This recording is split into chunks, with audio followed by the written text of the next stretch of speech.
Hello, Anoop. Thank you for agreeing to this interview at a short notice.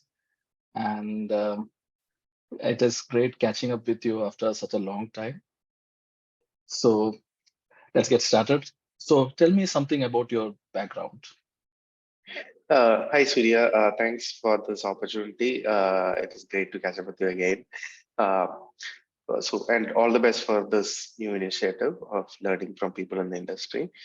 Uh, about myself, I have been in, like, from a professional standpoint, I've been in product management for around 8 years.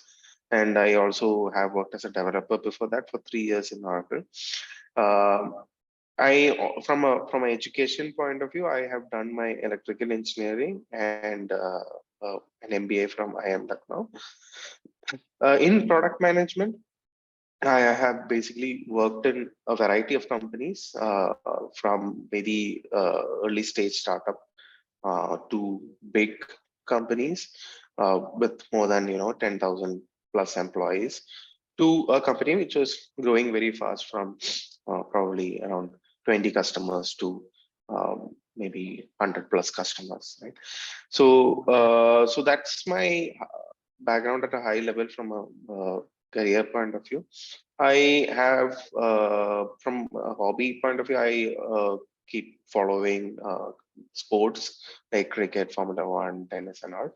And I'm a very big movie enthusiast as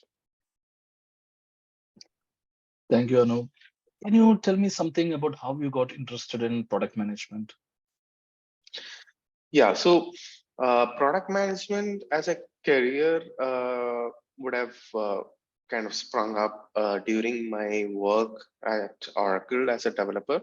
So we used to work with product managers like I worked as a developer there. So product managers were the ones who were giving us requirements or like what to develop, right, at a high level, right. I always wondered how they have come up with this, with managing exactly what customers want and what is good for the product. So how do they come up with all that, right? So that when I thought more about it and when I read more about it, I felt business knowledge is something which is driving these decisions. So yeah, I got interested in that field and wanted to kind of learn more about how that is happening. Okay. What does a typical day look like for you in your company? Okay, so in my current company, it is a very small team, right? So we have, like, the CEO is very involved in the product development, at least till now, right? And we have a very small dev team, and in fact, there's a designer as well. So there will be some features that we are working on. So the day starts with, first of all, kind of putting together my plan for the day, right? I spend some time for that, and once that is done, then I kind of am or like getting designers to work on some features. So I catch up with them and discuss, okay, what features we need to kind of design, give inputs for them, look at if they have some questions. So that's like a stand-up which happens with the design team, which is only one person at this point. So around 15, 20 minutes I spent on that around 10 a.m. Then the developers usually sign in later in the day. So there will be some questions from them as well. Right. So we don't follow a Scrum kind of uh, cadence at this point. So it's mostly a weekly plan or even shorter, right? The plans might change even in a couple of days as well. So that kind of catch up and ad hoc communication happens throughout the day with them, and there will be a lot of async communication also, which happens through documents or even in Slack and all. So that continues to happen. So that feature development, product development bits happen. Then there might be some strategic discussions also which happen with the CEO or the sales team and all of uh, what kind of features we want to build in the future so that our product is better positioned to grow. Then thirdly, there will be some customer feedback or customer discussions which we try to initiate and try to learn from them. So there will be some time earmark for that as well. Also, there will be some time dedicated to look at customer tickets that they raise from the app, and also metrics, right, which we generate, how customers are using. So that also we look at. Basically, I look at on a daily basis. So to summarize, metrics, customer feedback, then day-to-day development design, and fourthly, customer feedback, then any strategic discussions that might happen. Thank you. Um, how do you approach decision making as a product manager? Okay, so that's a broad question. Right. So one thing I felt is, okay, so there are a lot of decisions that are made as a product manager, right? As in which customer to talk to, or which customer issues to look at, some design questions, right? Okay, whether it should be pop-up, or it should be like in the app itself. So obviously there will be multiple inputs to this, right? If it's a UX decision, the UX designers' inputs are really taken up, and kind of the pattern that we have followed in the app is used. So any decision that you take, as long as it is coming, is justified, right? And justified logically. So you need to be able to, first of all, justify that should be justifiable. So you try to make at least a mental note of how you're doing it, because eventually there will be questions, right? Like this decision will be questioned by people in the engineering team. Right? Why is it like this? It is probably adding more work for me. Why not?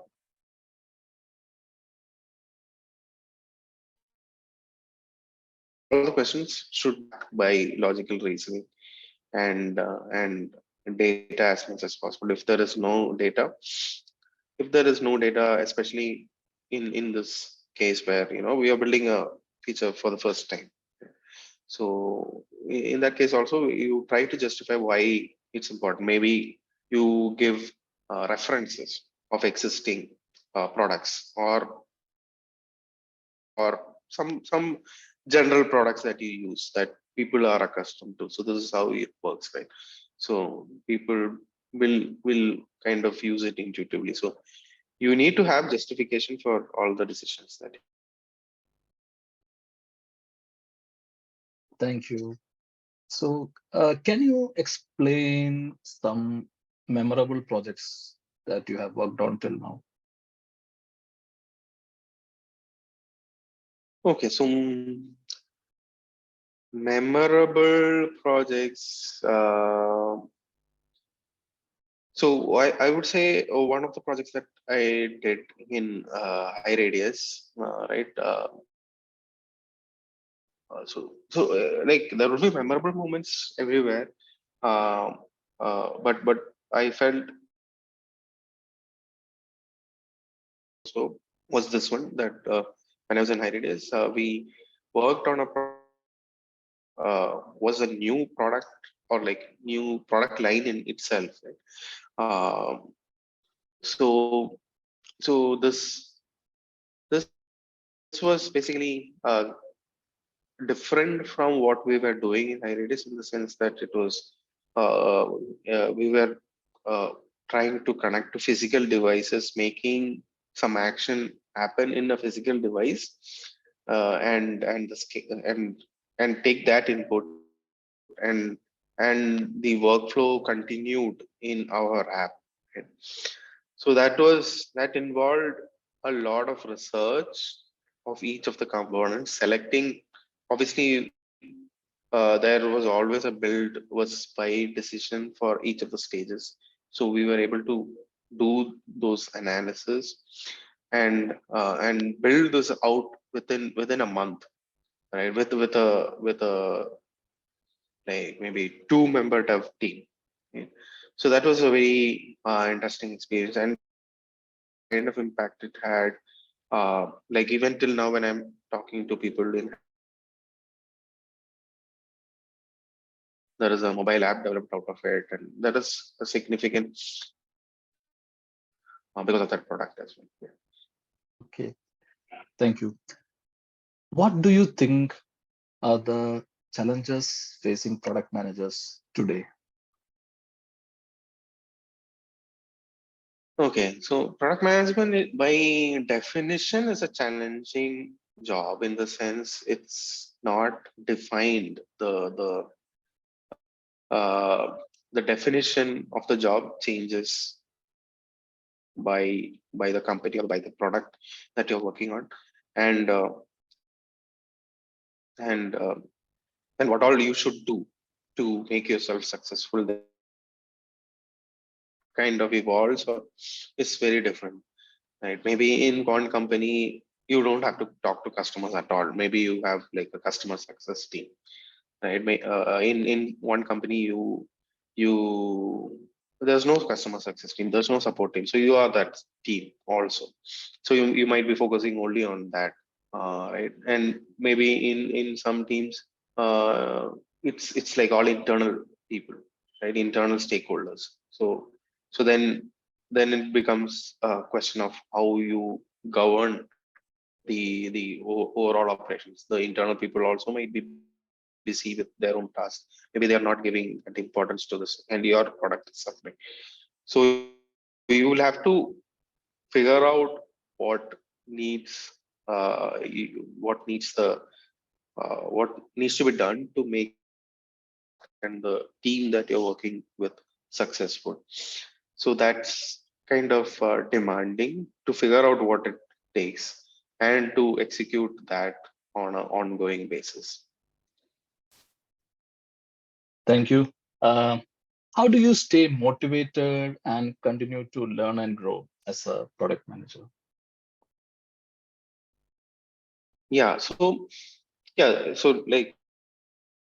adding on to the previous question, right? So it's very challenging and very dynamic, right?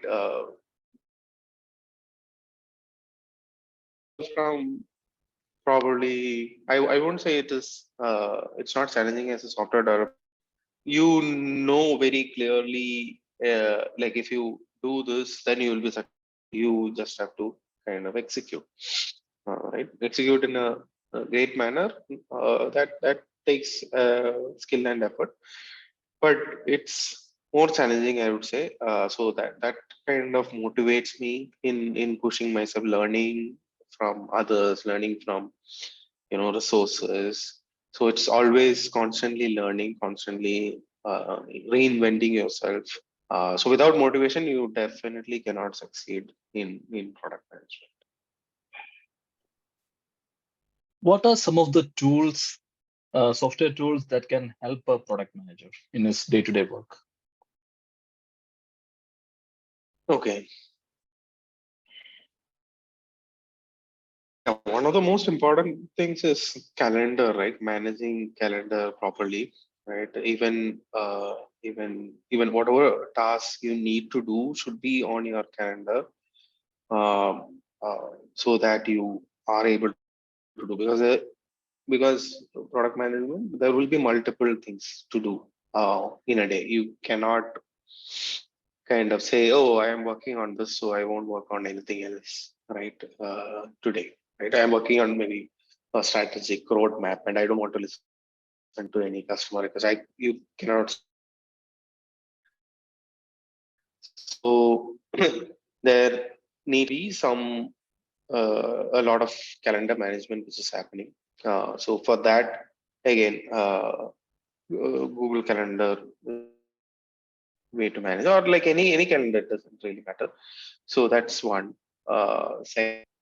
Second would be to manage your product,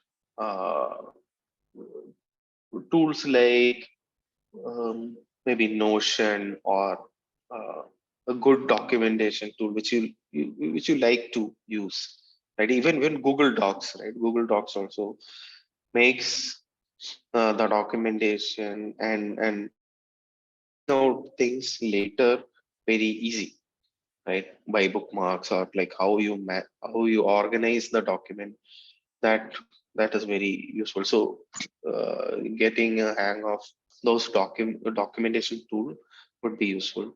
Then thirdly, if you want to do quick whiteboarding, quick wireframing, tools like Miro or Whimsical, right, those definitely help. Of course, it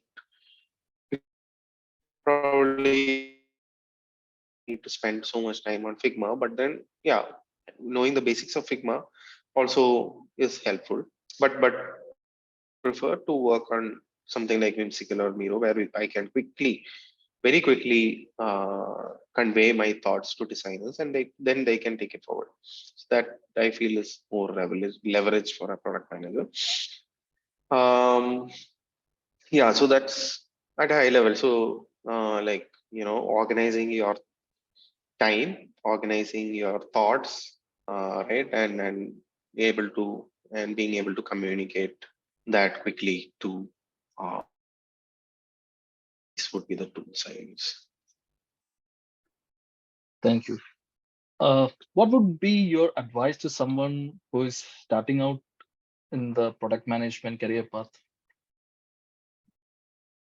Um, yeah, so product management is something which is very difficult to learn from a course, because again, right, it's very different in every kind of setting.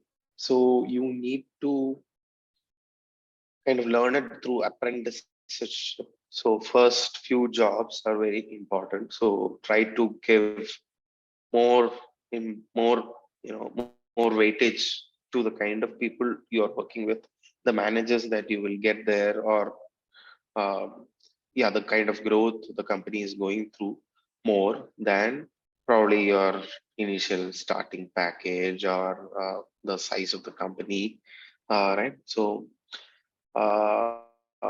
get good mentors in the job and outside the job, so that you can kind of bounce your ideas off and learn. So yeah, so this is a job where you have to constantly seek to learn, to use the different or the different patterns that are available in your particular situation, in a continuous manner. Thank you. So this is my final question. Do you think Chat GPT is going to take away the jobs of product managers? Um, I don't think so. It can definitely uh, kind of enhance the kind of documents or the written work that you're doing in terms of specifications. But then, what to put there, it, it's very difficult to kind of communicate that, right? Okay, think of a CEO who wants to create a product, right? At a high level, it gives, CEO gives some guidance. How can ChatGPT create a document? And it's not like create a document and you're done, right? Then you have to work with an engineering team or designer team or your implementation team to make sure the product is or the feature is successful. So it's not done that okay, a particular document is done and the product will be successful. It's a continuous process. It has to happen async, happen sync. So all this keeps happening So it will be very difficult. Of course, you can leverage ChatGPT for your output, but it cannot replace is what I feel at this point. Thank you so much, Anoop. So I hope we'll be able to catch up with you in the coming months and we can maybe have another talk. So thank you once again. Sure, thanks.